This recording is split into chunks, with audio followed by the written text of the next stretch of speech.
get here. Welcome back to CWM and University, and today we're going to go inside the classroom and interview real people with real experiences. Come on. Yeah, you. Come on. I said come on. Welcome back to this episode of Inside the Classroom, and today we have Celine, which is a middle school math teacher, and we're going to get her perspective of inside the classroom. Tell them what trasketball is. Trasketball is a game. I put my kids in groups for however many, and they all have their work to do. They got the same work problem. They got to work together on the same problem. Somebody comes up to me, shows me their answer, shows me their work. If they got it right, they get a little paper ball wrapped in tape, and you get to try to throw it in the trash can. Throw it in the trash can, you get points. You miss it, you still get 1 point because you got the question right, but now you got to go back, figure out another answer, and then come up to me again. So they love the trasketball. So you get a point for getting the answer right, and if you make it, you get a point. Yes. Does the same person have to shoot for the group, or they can take turns? They have to switch. Everybody has to get a chance. Yeah, make it fair. Yeah. Like, you can't have a basketball star, basketball can't have player. LeBron doing that every single shot. I mentioned before in the video how the students love to throw paper at the trash can. When I first started teaching, it used to drive me crazy. And I was like, they're kids. Sometimes I like to ball up stuff and see if I can make it. Right. So why not incorporate this in their learning, set expectations for it, and then now it works for me and them. Exactly. Don't try to stop the students' enjoyment. They're still kids. They want to have fun. So let them have fun, but do it in a structured way. Give them expectations, and then see how it goes. If it doesn't work, stop it. Say this is what's not working. If we can't fix this, we're not going to play. And a lot of times they'll fix their behavior because they want to play. Absolutely. They want to have fun.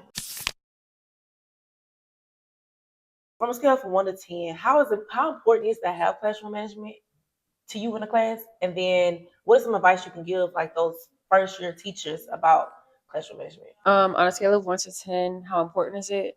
100. It's extremely important, not only just to keep like this classroom safe, the classroom like welcoming for kids to be in, for yourself to be in, but also if there's no classroom management, there's also probably not much learning being done. Overall, classroom management is like probably the biggest thing I think is important during class. Some advice I would give again is just setting those structures from August. And your first couple years, inevitably, you're gonna have like changes to your routines, changes to your structures, and it's fine.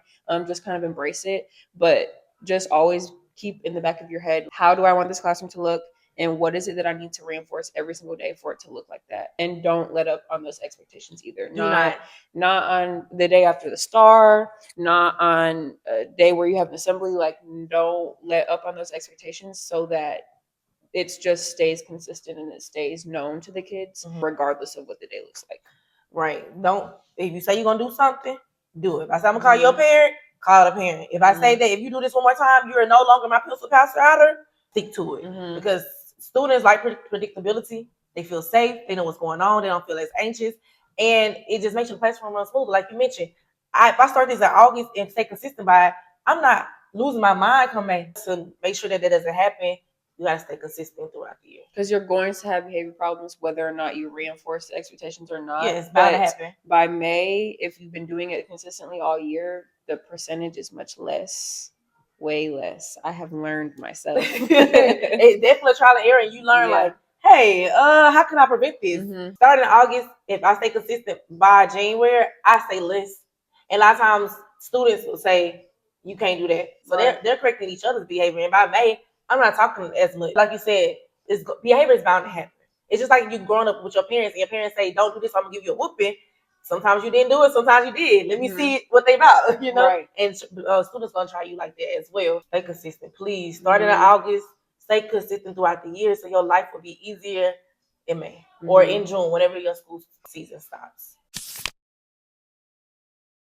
You mentioned that your parents are educators, your mom and your dad. So do you ever talk to them about advice? What do y'all talk about when it comes as far as being an educator? Education, I feel like, is such a different career than a lot of other careers. The terminology we use, just the way the day is set up, the way the whole year is set up. So it's just such secondhand language, I guess, for me and my parents to talk to one another about it. It's really the topic of conversation quite often just because it's our life. My mom was an educator her entire career. My dad was an educator for a lot of his career. So it's just like kind of secondhand, like, oh my gosh, look at my students this today. We had a ARD meeting today or just stuff like that. I'm able to talk to them outside of school. That's like a group that I'm able to talk to with using the terminology and just regular talk that I can't do with like friends who have no idea what education is about. Yeah. But of course, I call them for advice. They're both administrators too. They have a different perspective than I have because I am not an administrator yet. Okay. But yeah, so it's just really cool. It's a really cool relationship to have with my parents. That is nice to be able to bounce it off somebody and who's had experience. Like, hey, I don't have to hit my head against this wall all the time because they can say, hey, don't do this. Right. I promise you're not gonna like it, or right. This is the problem I'm having. Any suggestions? That's really nice to have. That's a blessing. You've had 4 years of experience so far. What is something, if I can go back and say, hey, Celine, before you start teaching, you need to know this to make your teaching career easier over these past 4 years, what is something you would tell yourself? You cannot get everything done, and it's not going to be perfect, hardly ever. I think that my first 2 years I worked with one of my coworkers, and he was getting ready to retire. He was a veteran teacher. And he always told me, like, everything's not an emergency. You're not going to get everything done. So don't try to get everything done all the time. Just don't stress yourself out that way. And I didn't really listen to him. I've been a perfectionist my whole life. If I'm supposed to be doing something, then I have to do it now, and I have to get it completely right. And so I was just so overwhelmed with everything, all of the meetings, all of the lesson plans, the paperwork, all of that. It was just super overwhelming, and it made me just not enjoy it as much as I wanted to. So once I sat back a little bit, I realized, number one, all of my students are not going to get an A. So I can't stress myself out and be upset when all of my students are not getting an A. I can't be upset when I might have forgot to do attendance first period and it's eighth period. Like, everything is okay. It's not an emergency. Even if people act like it's an emergency when they come to you, you need to do this now. You need to get them by the end of the day. Okay, if I get to it, I get to it, but I'm not going to stress myself out because I have 101 other things to do. That's very good advice. Yeah. Very good advice. It's not an emergency. Like, I'm going to get to it. Like, I'm going to do my job. But I'm not stressing myself out to say it got to be perfect. Right. Yeah, that was very hard for me to learn as well. So that's something I wish I would have known. Like, it's okay. I mean, you learn it as the years go by. Like you said, you sit back and like, hold up, he was right. Right. Everything doesn't have to be rushed. I'm going to get it done. Don't stress yourself out about it. Because when you're a perfectionist or you're used to being a high achiever and getting things done, you put more stress on yourself for no reason. I know when I was teaching, I feel like I learned a new thing about myself every year. Whether that be from being patient or what I could and could not handle. So this year, what is something that a student or students have taught you about yourself? Or something new that you've learned? Let's see. I think one thing, not specifically just this year, but it has been like a reoccurring thing that my students have told me, is that I can get overstimulated. And when I get overstimulated, they they hear from me, and I kind of put it on them a little bit. So for example, there was one day the kids were just being loud in class, and I just kind of lost my mind. I said, I don't know why everybody is still talking, just like doing the most. Oh my God, I've had those moments. Okay. And one of my students was like, guys, I think Miss Morris is overstimulated right now, and we all need to be quiet. And I looked at her, and I just couldn't even help myself. I started laughing, and she was like, we know when you get overstimulated because you just start yelling about stuff that you don't need to yell about. Yeah, they definitely taught me that sometimes I just might need to relax a little bit. It's funny because it's coming from a child. And one thing I tell you, the students know your energy. They react based on your energy. And middle schoolers, they're good about reading you. And they'll tell you, hey, you need to chill out. Like, what's wrong with you? And they'll say it in the most kid-friendly way, but they get straight to the point. They don't play. Like you're saying, she was like, okay, she's overstimulated. And I noticed that. Let me help calm my teacher. Now, when you build those relationships, the students care about you. Right. They care about your well-being. And they're going to try to do what they can to help you get back to your regular self. But that is so sweet. Like, hey, guys, let's relax, please. A lot of times people don't realize that educators have a life outside of school. You're still a person. Yes, your occupation is educate. You're a teacher. But outside of school, my first question is, why in the world do you coach so many sports? What inspired you to become a coach? So First of all, I played volleyball my entire life. I was always really, in sports. I played volleyball in college, so that naturally was a passion for me.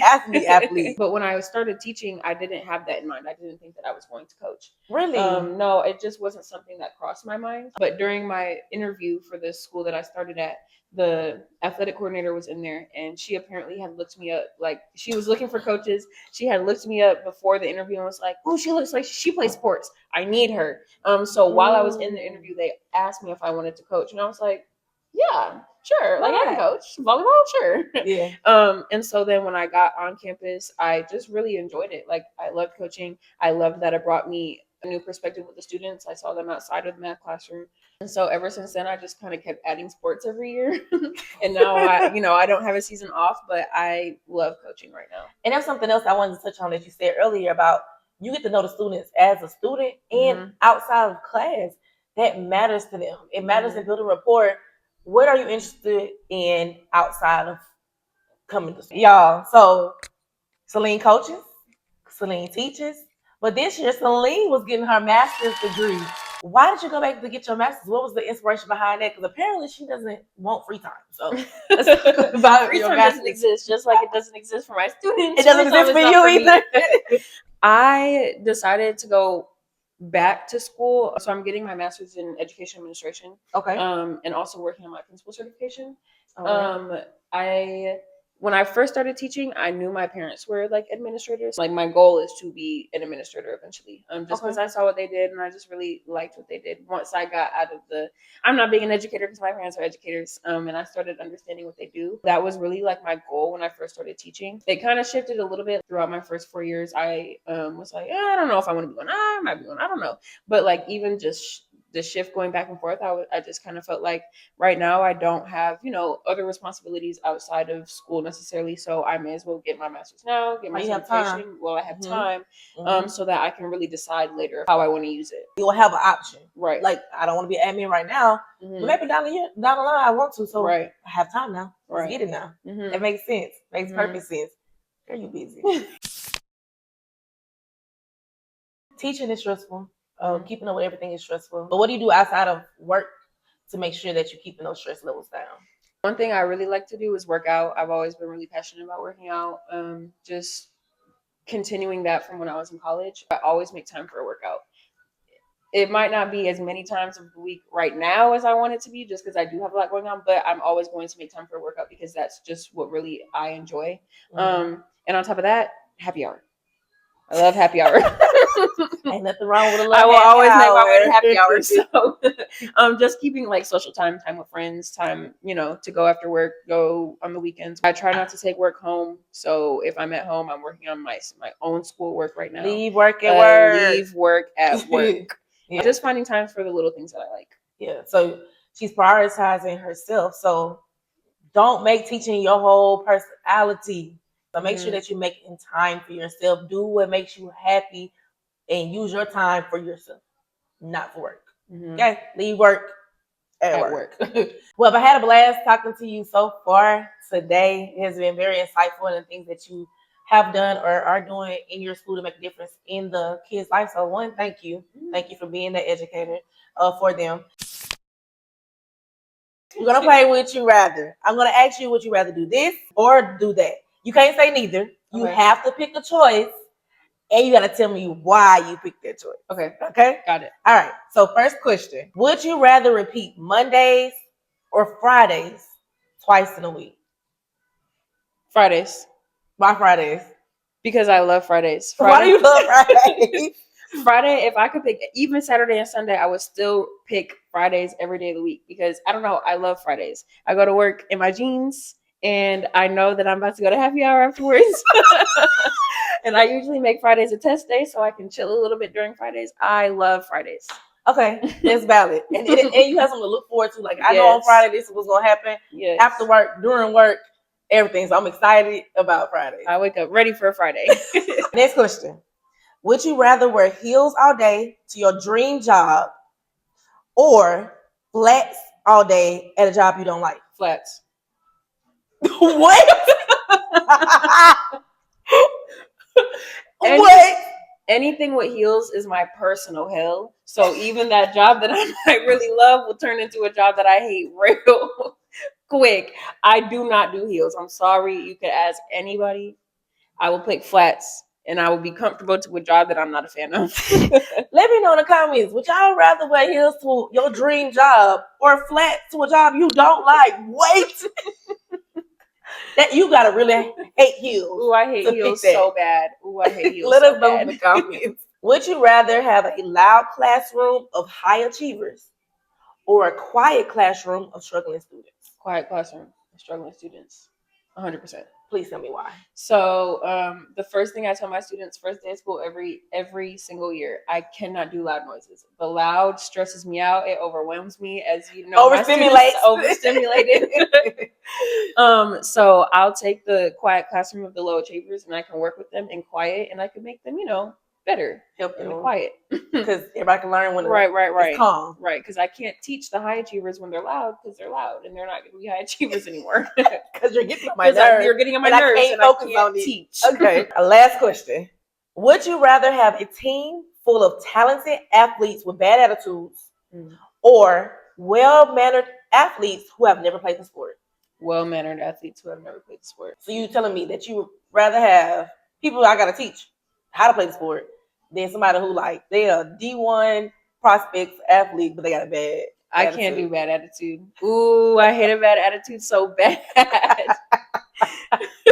I've had a couple athletes where they've had bad attitudes and they don't play anymore because they can't fix their attitude. And I tell them, I really have had a couple where they are great athletes, and I love that they are great athletes, but they either don't listen to me when I coach them, they're nasty towards their teammates, they get upset when we're losing, whatever the bad attitude is. If they cannot fix it, if it's just, getting worse, I tell them I would rather lose than allow you to continue acting this way. So we're going to go with the well-mannered ones, and we're going to just teach them. I'm going to teach you how to serve a ball. We'll figure it out together.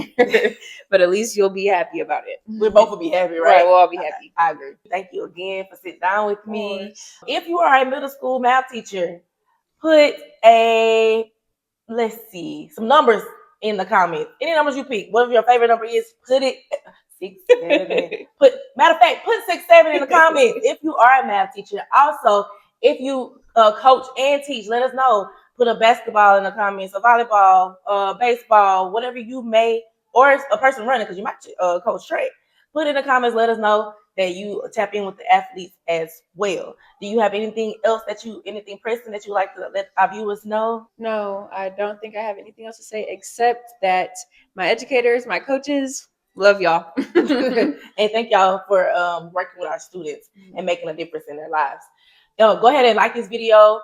If you haven't yet, subscribe. If you think that you may be subscribed but you're not sure, check that. Make sure you subscribe to my channel. It does help us out. And we just thank you for watching this video to the end. Okay, go ahead and talk. Say something. Hi guys, get ready with me to go to Coachella. And you already know. Until next time, peace out.